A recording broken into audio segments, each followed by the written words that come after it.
This is my voice from the dust. If you're hearing this, then you've found my testament. I'm not leaving you a story. Think of it more as a map of a poison and its antidote. Listen, listen close. So this is for you, traveler. It's a warning, one I had to etch in silence.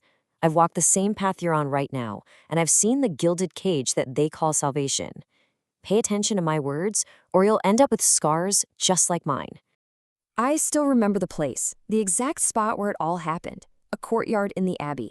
It was a place that shouldn't exist, really, a place of impossible contradiction, where the bitter mountain frosts of the desert met its own searing silence.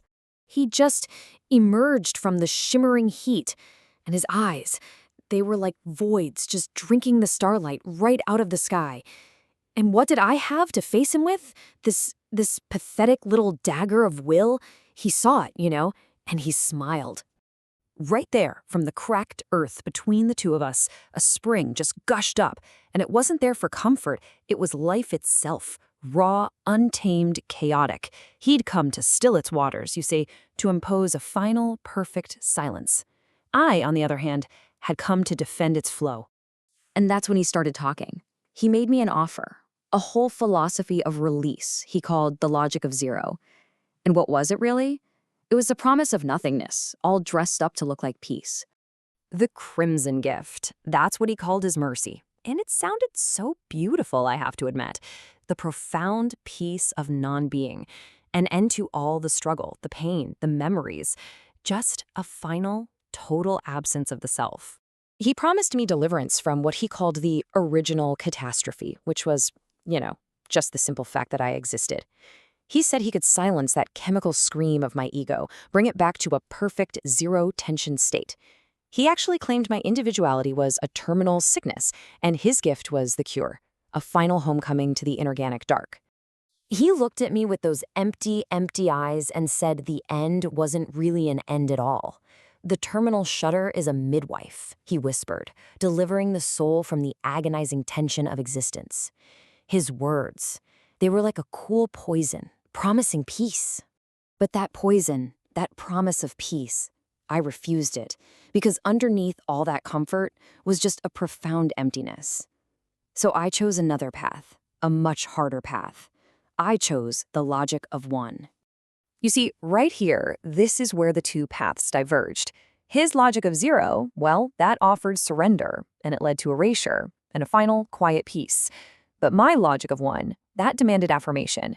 It demanded shouldering responsibility and embracing the chaotic forward motion of life itself.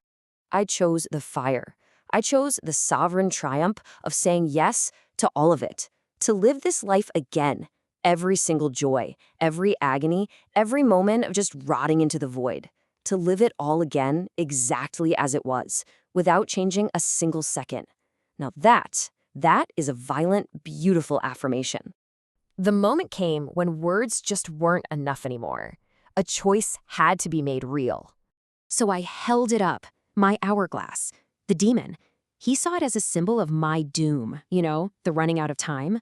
But he was wrong. So wrong. It was my instrument of truth. Because you see, the hourglass demands everything from you. First, it demands that you reject absolution. That means refusing any easy escape, any savior, any forgiveness for who you are and what you've done.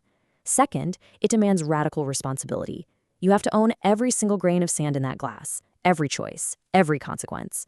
And finally, it forces a solitary, courageous decision to claim your life in its entirety or just let it be erased forever. So I'm asking you, the one listening to my voice in these ruins, the same question I had to ask myself in that courtyard, staring right into the void. What would you choose? The cold comfort of erasure or the magnificent, terrible burden of your own life? I made my choice, and with it, something changed. Not the world, but me. I turned my back on the Abbey and walked straight into the desert. I turned the hourglass over, and in that simple act of acceptance, the weight, it didn't just vanish, it changed. My burden, my suffering, my entire history, it all became a testament of dignity. It was proof that I was here, that I lived. I looked at the demon, at his hollow promise of nothingness, and I gave him my final answer. Nothing truly dies where one chooses to grow. And that was it. I left him there in his courtyard. I walked away from the abbey, from that comfortable architecture of stagnation, and I chose the harshness of the desert. I chose to grow in the mountain frost on my own terms. Remember this, traveler, as you continue on your path. The abbey, it's still standing. It offers safety, it offers peace. The desert, it just stretches on forever, and it offers only freedom.